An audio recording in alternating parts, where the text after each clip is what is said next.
सिद्धेभ्यः प्रेरणत्रयं च वन्दे चौवीशं जन सदा वन्दे पंचगुरुणा वन्दे चरणं चरणं सदा वन्दे। बोलो अनंतानंद सत परमेष्टि भगवान की, चिंतामणि पारसनाथ भगवान की, अंतिम तीर्थेश वर्धमान स्वामी की, चिंतामणि पारसनाथ भगवान की, गणाचार्य श्री विराग सागर जी महाराज की, आचार्य श्री विनिश्चय सागर जी महाराज की, तीन कमलों को महाराज की, अहिंसा परमो धर्म की, परम पूज्य मुनि श्री प्रवर सागर महाराज की जय। भव्य आत्मन इस संसार पर दृष्टि पड़ती है तो ऐसा प्रतीत होता है जिनने स्वागत तत्व को समझकर आत्म गुणों की विभूति को प्राप्त कर लिया है वह जीव अनंत सुख का अनुभव कर रहे हैं। और जो परगत पदार्थों में लगे हुए हैं, उनको समझने में लगे हुए हैं, वह जीव इंद्रिय सुख का ही अनुभव कर रहे हैं। पर वह जीव पुरुषार्थ कर सकते हैं, धर्म पुरुषार्थ कर सकते हैं, मोक्ष पुरुषार्थ कर सकते हैं, वो स्वागत तत्व को प्राप्त कर कर अनंत सुख का अनुभव कर सकते हैं। इस संसार में जितने भी अरिहंत हुए हैं, जितने भी सिद्ध हुए हैं, उनने स्वागत तत्व को समझा और परमात्मा के गुणों को प्राप्त कर लिया। आप मंदिर जाते हो, आप मंदिर में प्रवेश करते हो, आप रामचंद्र जी को याद करते हो, भगवान महावीर को याद करते हो, तो किस लिए याद करते हो? मोक्ष के लिए, अपने आत्म गुणों को प्राप्त करने के लिए। और जिस जीव को आत्म गुणों की प्राप्ति होती है वह स्वागत तत्व को प्राप्त कर कर उस परम मोक्ष को प्राप्त कर लेता है। अभी यही दादाजी कह रहे हैं कि मंदिर किस लिए जाते, मोक्ष को प्राप्त करने के लिए जाते हैं। तो मंदिर तो आ गए, भगवान का दर्शन भी कर लिया, जिनेंद्र भगवान का दर्शन भी कर लिया, जिन रूप रामचंद्र जी का भी दर्शन कर लिया। वो दर्शन करने के बाद भावों में परिवर्तन है कि नहीं? यदि भावों में परिवर्तन है, आपके भावों में परिवर्तन है, आपने उनको निहार भी लिया, उनकी पूजन भी कर ली, उनका गुणगान भी कर लिया, तो भावों में परिवर्तन नहीं है तो आपका मंदिर आना व्यर्थ है। कैसा है? व्यर्थ है। एक बेल था, कौन था? एक बेल आया, वो दौड़ते दौड़ते मंदिर बना हुआ था, बहुत विशाल मंदिर बना हुआ था। वो बेल उसके चक्कर लगा रहा था। क्या लगा रहा था? उस मंदिर के चक्कर लगा रहा था। उस मंदिर का पुजारी निकला, वो कहने लगा ये जीव कितना पुण्यशाली है, कितना धर्मात्मा है, इसके भाव कितने निर्मल है, पशु होने के बाद ये मंदिर के चक्कर लगा रहा है। किसके चक्कर लगा रहा है? मंदिर के चक्कर लगा रहा है। तो उस बेल का स्वामी उसके पीछे पीछे दौड़ता हुआ चला आया। वो चक्कर लगा रहा था, तो इतने पुजारी आया, तो पुजारी कहने लगा ये बेल कितना पुण्यशाली है, कितना धर्मात्मा है, इसने भगवान के रूप को समझ लिया, उस मंदिर के चक्कर लगा रहा है। किसके चक्कर लगा रहा है? आप किसके चक्कर लगा रहे? मंदिर के चक्कर, जिनालय के चक्कर लगा रहे। तो वो स्वामी कह रहा था ये बेल मालूम है कौन है? ये कोलू का बेल है। कौन सा बेल है? कोलू का बेल। क्या होता है? वो चक्कर ही लगाता है। क्या लगाता है? चक्कर लगाता है। तो वो वहाँ से छूटा, और जैसे ही छूटा तो वो मंदिर के भी चक्कर लगाने लगा। तो आचार्य वर्ग कह रहे यदि मंदिर के चक्कर लगा रहे हो, भगवान को निहार रहे हो, भगवान की पूजन कर रहे हो, यदि भावों में परिवर्तन नहीं आ रहा, क्या नहीं आ रहा? भावों में परिवर्तन नहीं आ रहा, क्रिया में परिवर्तन नहीं आ रहा, सबसे मुख्य है भाव। क्या है? क्रिया से मुख्य भाव है। यदि भावों में आपका परिवर्तन है तभी आपका मंदिर जिनालय में आना सार्थक है। और भावों में परिवर्तन नहीं आया तो कितना भी आप रामचंद्र जी को याद कर लेना, कितना भी महावीर को याद कर लेना, कितना भी हनुमान को याद कर लेना, यदि भावों में परिवर्तन नहीं आया तो वो कोलू के बेल के समान चक्कर लगा रहे। क्या लगा रहे हो? और जब तक अपने भावों में विशुद्धि नहीं आएगी, तो आप परमात्मा को नहीं जानोगे। तो जब तक परमात्मा को नहीं समझोगे, वो परमात्मा को समझ को स्वयं को समझना है। किसको समझना है? जो जिनेंद्र भगवान हैं, जो जिन भगवान की प्रतिमा है, भगवान की प्रतिमा है, वो क्या है? प्रतिबिंब है। क्या है? वो दर्पण है। किसका दर्पण है? वो आत्मा का दर्पण है। जैसे कांच के सामने खड़े होते, भैया क्या नाम है? स्वरूप चंद जी, कांच के सामने खड़े होते कि नहीं होते? तो क्या दिखता है? अपना शरीर दिखता है। इसी प्रकार जिनेंद्र भगवान के सामने खड़े होते हैं तो आत्मा के गुण समझ में आना चाहिए। क्या समझ में आना चाहिए? यदि आत्मा के गुण समझ में आ रहे हैं तभी आपका धर्म ध्यान है। कौरव कह रहे हैं, क्या कह रहे हैं? द्रोणाचार्य से कह रहे हैं आप मतभेद करते हो। क्या करते हो? मतभेद करते हो। पांडव भी हमारे कुल में जन्म लिया और हमने भी उसी कुल में जन्म लिया, तो एक साथ अध्ययन कर रहे हैं। आप पांडवों को ज्यादा चाहते हो और हमें कम चाहते हो। तो द्रोणाचार्य कहने लगे किसका? भावना का अंतर है मात्र। किसका अंतर है? उनकी भावना धर्ममय है और तुम्हारी भावना अधर्ममय है। तो वो दुर्योधन कहने लगा हम नहीं मानते आपकी बात, हम आपकी बात नहीं मानते। कैसे पता चले कि हमारे अंदर धर्म है, हमारे अंदर अधर्म है, उनके अंदर धर्म है? तो द्रोणाचार्य ने कहा परीक्षा करना चाहिए। क्या करना चाहिए? हम परीक्षा करेंगे और परीक्षा करने के बाद निर्णय होगा। तो उनने कहा एक समीप में गांव था, एक नगर था, तो किसको बुलाया? दुर्योधन को बुलाया। तो कहा इस नगर में प्रवेश करो। किसमें प्रवेश करो? इस नगर में प्रवेश करो, इस गांव में प्रवेश करो और दुर्जन व्यक्ति को ढूंढ कर लाना है। किसको लाना है? जो दुर्जन व्यक्ति हो उसको हमारे पास पकड़ के ले आओ। नहीं, सज्जन व्यक्ति को। किसको लाना है? सज्जन व्यक्ति को। दुर्योधन से कहा सज्जन व्यक्ति को लाना है। तो दुर्योधन गए। तो दुर्योधन कैसे बन के गए? मित्र बन के नहीं गए। कैसे बन के गए? राजा का पुत्र बन के गए। आचार्य वर्ग कह रहे हैं यदि अकड़ रहेगी, क्या रहेगी? यदि जीवन में अकड़ रहेगी तो धर्म ध्यान नहीं कर सकते। आप मंदिर में भी हो, अभिमान है, तो इधर भी पाप का बंद कर रहे। किसका बंद कर रहे हो? मंदिर किस लिए आए? पुण्य बंद करने के लिए। किसके लिए आए? और मंदिर में यदि अकड़ है तो आचार्य वर्ग कह रहे आप भगवान के सामने खड़े होकर भी अशुभ कर्मों को बांध रहे हो। किसको बांध रहे हो? अशुभ कर्मों को बांध रहे हो। तो दुर्योधन गए, वो अकड़ में थे, मैं राजा का पुत्र हूँ, और चलते चलते पूरे नगर में प्रवेश करने लगे और कैसा बर्ताव करने लगे? राजा जैसा बर्ताव करने लगे। तो किसी ने सम्मान नहीं किया, किसी ने आदर नहीं दिया, किसी ने भेंट नहीं दी, और पूरे उस नगर का चक्कर लगाकर द्रोणाचार्य के पास आकर खड़े हुए। इस गांव में कोई सज्जन व्यक्ति ही नहीं है। आपकी दृष्टि कैसी है? पड़ोसी पर कैसी दृष्टि है? परिवार के लोगों पर कैसी दृष्टि है? भाई भाई के प्रति भाव कैसा है? आचार्य वर्ग कह रहे हैं यदि आपका भाव भाई के प्रति वात्सल प्रेम है तो राम जैसा परिणाम है। कैसा है? राम जैसा भाव है आपका। और भाई के प्रति, पिता के प्रति सम्मान नहीं है, समाज के व्यक्तियों के प्रति सम्मान नहीं है, नगर वासियों के प्रति सम्मान नहीं है, तो कैसा परिणाम है? रावण जैसा परिणाम। किसकी प्रशंसा हो रही जग में? राम की प्रशंसा हो रही कि रावण की? किसकी हो रही है? राम की प्रशंसा। जिनके अंदर प्रेम वात्सल भाव था, क्या था? जिनके उनकी ही बड़ाई होती है, और जिनके अंदर प्रेम वात्सल नहीं है तो उनकी क्या होती है? बुराई होती है। मुंह पे तो प्रशंसा करेंगे लोग, क्या करेंगे? मुंह पे प्रशंसा, पीठ पीछे क्या करेंगे? बुराई करेंगे। तो जीवन में क्या होना चाहिए? प्रेम वात्सल होना चाहिए। और जितना प्रेम वात्सल होगा उतना पुण्य का संचय होगा, उतना आपका यश फैलेगा, और यश फैलेगा तो धन भी बढ़ेगा। क्या बढ़ेगा? धन संपत्ति भी बढ़ेगी, लोग आपका सम्मान करेंगे।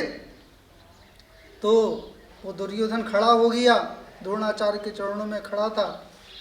फिर द्रोणाचार्य ने कहा, युधिष्ठिर से कहा तुमको इस नगर में प्रवेश करना है और दुर्जन व्यक्ति को लाना है। किसको लाना है?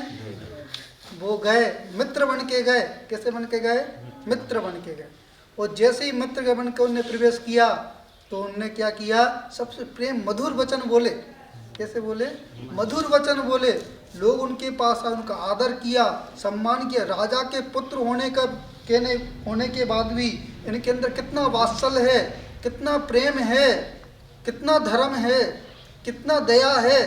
तो आचार्यों ने कहा दया विशुद्धो धर्मो, जहाँ पे दया है वहीं पर धर्म विशुद्ध है, और जहाँ पे दया नहीं है वहाँ पे धर्म विशुद्ध नहीं है।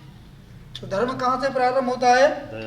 दया से प्रारंभ होता है। संसार में चाहे कैसा भी जीव हो, जैसा कष्ट मुझे होता है वैसा ही कष्ट सामने वाले को होता है। यदि ऐसा भाव है तभी आपके अंदर धर्म है। वो आप अपना अच्छा चाहो तो दूसरे का बुरा चाहो। एक बिल्कुल सत्य घटना है। एक किसान था। कौन था? किसान। वो क्या करता था? रात में उसके पास मवेशी थे। और मवेशी जो खेत में हरी भरी घास होती थी, फसल होती थी, तो रात में वो जगता था और अपने मवेशियों को खेत में छोड़ देता था। और वो मवेशी रात भर में उस खेत को चरते थे, फसल को चरते थे, और अपना उधर भरकर और जैसी भोर होती थी अपने घर पर वो मवेशियों को बांध देता था। उससे पूरा गांव परेशान था। वो जब ऐसे कर्म का उदय आया, कुछ काल का परिवर्तन हुआ, कुछ आयु का परिवर्तन हुआ, और जैसी आयु का परिवर्तन, वृद्ध अवस्था आई, तो उसकी दोनों आंखें फूट गई। बिल्कुल सत्य घटना है ये। कौन सी घटना है? बिल्कुल सत्य घटना है। उसकी दोनों आंखें फूट गई, और जितनी मवेशी थी वो सब मृत्यु को प्राप्त हो गई। जब पाप का घड़ा भरता है, कैसे भरता है? बूंद बूंद से भरता है। एक बूंद डालो तो नहीं दिखेगा, दूसरा बूंद डालो तो नहीं दिखेगा, और जैसे जैसे बूंद बढ़ती जाएगी तो घड़ा भरना प्रारंभ हो जाएगा। रावण ने बूंद बूंद से घड़ा भरा, और ऐसा घड़ा भरा कि सोने की लंका थी। कैसी थी? आपकी काय की लंका है? मिट्टी की। वो घमंड कैसा है? घमंड कैसा है? रावण से ज्यादा घमंड। वो आचार्य वर्ग। और रामचंद्र जी की कुटिया थी। कैसी थी? कुटिया में निवास करते थे, और उनके पास अभिमान नहीं था। सीता का हरण भी हो गया। जब उन्हें पता चला कि रावण ने सीता का हरण कर लिया तो उन्हें संधि पत्र लिख दिया। क्या लिख दिया? आप हमारी सीता को लौटा दो, आप हमारी पत्नी को लौटा दो, हम युद्ध नहीं करेंगे, हम आपको क्षमा कर देंगे। पर आचार्य वर्ग कह रहे जो मायाचारी होते हैं, जो मानी होते हैं, वो किसी के सामने झुकते नहीं। जैसे बाढ़ आती है, क्या आती है? आपके यहाँ तो नदी है, तो बाढ़ आती है तो जो अकड़े हुए वृक्ष होते हैं, कैसे होते हैं? अकड़े हुए वृक्ष होते हैं, वो विनाश को प्राप्त हो जाते हैं। वो जो छोटी घास होती है वो पानी का दब जाती है, वो पानी जैसे छटता है वो पुनः हरी भरी दिखने लगती है। तो आचार्य वर्ग कह रहे हैं कितनी भी विपत्ति आ जाए, कितना भी धन बढ़ जाए, कितना भी वैभव बढ़ जाए, कितना भी यश बढ़ जाए, पर मान नहीं होना चाहिए। क्या नहीं होना चाहिए? अभिमान का भाव नहीं होना चाहिए। किसी को छोटा मत समझो। आज आपके पुण्य का उदय है तो आप बड़े हो, तो कल उसके पुण्य का उदय आ जाए, वो बड़ा हो जाए, तुम छोटे हो। तो कभी भी अभिमान नहीं होना चाहिए। क्या नहीं होना चाहिए? अभिमान नहीं होना चाहिए। प्रेम वात्सल्य का भाव होना चाहिए। अब किसकी बात थी? अब युधिष्ठिर की बात थी। युधिष्ठिर उस नगर में प्रवेश किया, प्रेम वात्सल्य से बोला, तो लोगों ने भेंट दी, सत्कार किया, वो पूरा नगर घूम के आए। तो पूरा नगर घूम के आए, उन्हें कोई दुर्जन व्यक्ति नहीं मिला। तो वो द्रोणाचार्य कहने लगे देखो वही नगर है जिस नगर में तुमने प्रवेश किया, उसमें कोई सज्जन व्यक्ति नहीं मिला, और इनने उसी नगर में प्रवेश किया, इन्हें कोई दुर्जन व्यक्ति नहीं मिला। नगर तो एक ही है, सिर्फ भावों की परिणति है। एक के अंदर धर्म है और एक के अंदर अधर्म है। तो सबसे पहले क्या होना चाहिए? प्रेम वात्सल्य होना चाहिए। तो वस्तु स्वभावो धम्मो, जैसा वस्तु का स्वरूप है उसको वैसा सब स्वीकार करना चाहिए, और वैसा स्वीकार करोगे तभी आपका धर्म है। समझ में आ रहा कि नहीं आ रहा? अभी ये मनुष्य पर्याय, देव तरसते हैं। कौन तरसते हैं? इस मनुष्य पर्याय के लिए देव तरसते हैं। क्योंकि इस मनुष्य पर्याय में संयम है। क्या है? इस मनुष्य पर्याय से मुक्ति होती है, कर्मों का विनाश कर सकते हैं। और इस मनुष्य पर्याय में यदि मान अभिमान रहा, धर्म नहीं रहा, यदि दूसरों को दुख देने का परिणाम रहा, तो आचार्य वर्ग कह रहे हैं आपकी दुर्गति होने वाली। क्या होने वाली है? और यदि प्रेम वात्सल है, दूसरों के प्रति उत्थान का भाव है, धर्म के मार्ग पे लगाने वाला भाव है, तो आचार्य वर्ग कह रहे हैं आपको नियम से मोक्ष मिलेगा। हमारे दादाजी भी कह रहे थे मोक्ष जाना है। कहाँ जाना है? मोक्ष जाना है। तो मोक्ष कैसे जाओगे? पहले अपने भावों को सुधारना पड़ेगा। क्या करना पड़ेगा?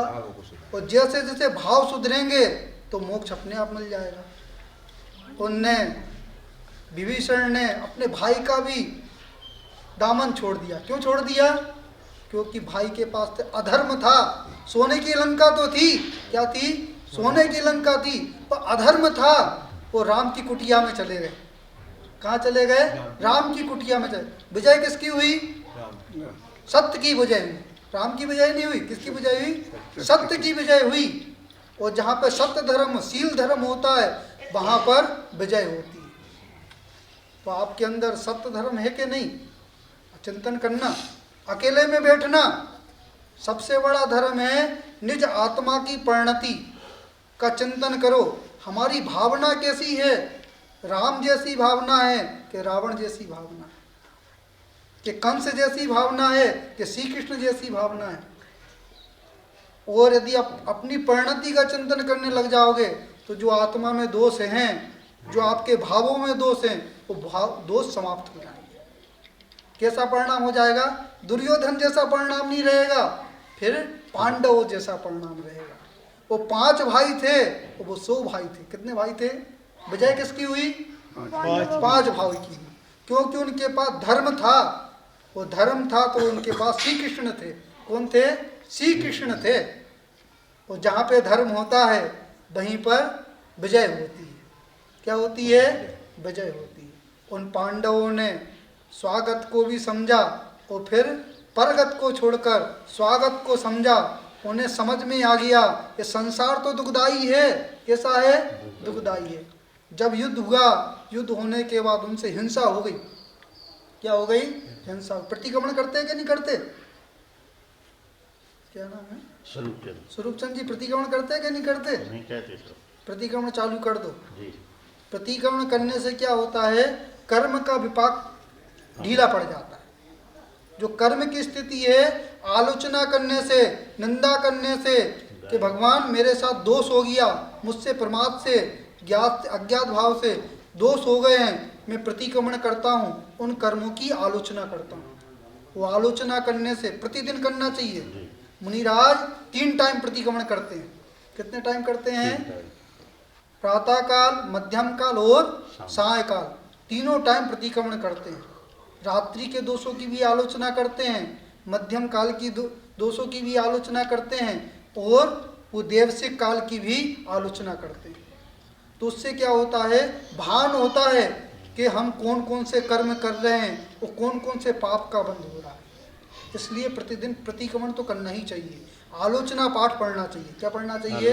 आलोचना पाठ पढ़ना चाहिए। जब उनको खेद उत्पन्न हुआ कि हमारे द्वारा हिंसा हो गई, बहुहिंसा हो गई, तो श्री कृष्ण से कहने लगे हमें तीर्थ की वंदना करने जाना है। कहाँ जाना है? आप जाते हो तीर्थ वंदना करने, जाते किस लिए जा रहे?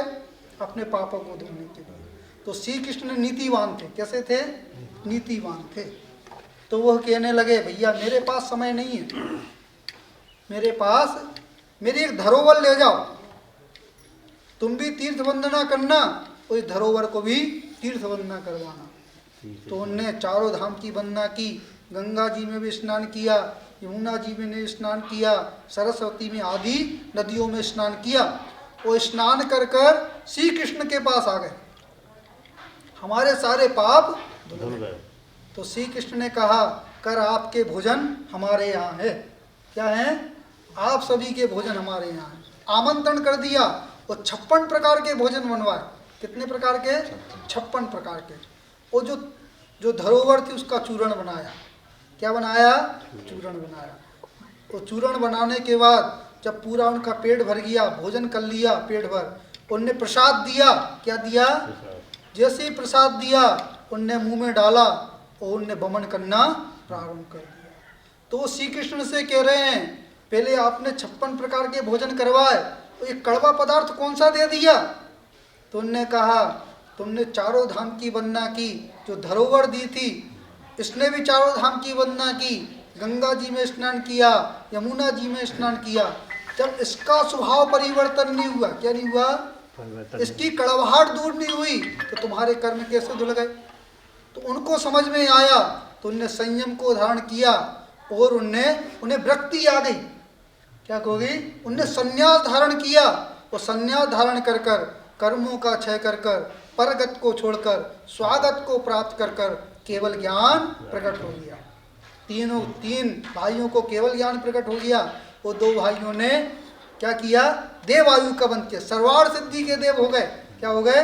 और वहां से चल कर आएंगे, मनुष्य पर्याय को धारण करेंगे, वो संयम आदि को धारण कर कर स्वादगत को प्राप्त कर कर वो कर्मों का क्षय कर मोक्ष प्राप्त करेंगे। क्या करेंगे? मोक्ष प्राप्त करेंगे। तो अंत में भावना भाते हैं, जो परिणाम होना चाहिए, राम जैसा परिणाम हो, महावीर जैसा परिणाम हो और वैसा परिणाम रहेगा, तभी आपका धर्म है। क्या है? मंदिर आना धर्म नहीं है। सबसे अच्छा है अपनी आत्मा की परिणति को सुधार कर मंदिर में आओगे तो अद्वितीय पुण्य का संचय होगा। वो परिणति खराब तुमड़ी होती है। तुमड़ी कैसी होती है? कड़वी होती है। उसमें दूध डाल दिया जाए, दूध का स्वभाव कैसा होता है? मीठा होता है। और वह तुमड़ी में डाल दिया जाए तो कैसा हो जाएगा? कड़वा हो जाएगा। तो इसी प्रकार जब तक अपनी भावना पवित्र नहीं होगी, क्या नहीं होगी? अपनी जो भावना कड़वाहट है, दूसरों के प्रति देश का भाव है, दूसरों को गिराने का भाव है, तो आचार्य वर्ग कह रहे हैं कि आपका धर्म ध्यान होने वाला नहीं। क्या नहीं होने वाला? धर्म ध्यान। उनको समझ में आया, उनने संसार से विरक्ति पाकर स्वागत को प्राप्त किया और मोक्ष प्राप्त कर लिया। क्या कर लिया?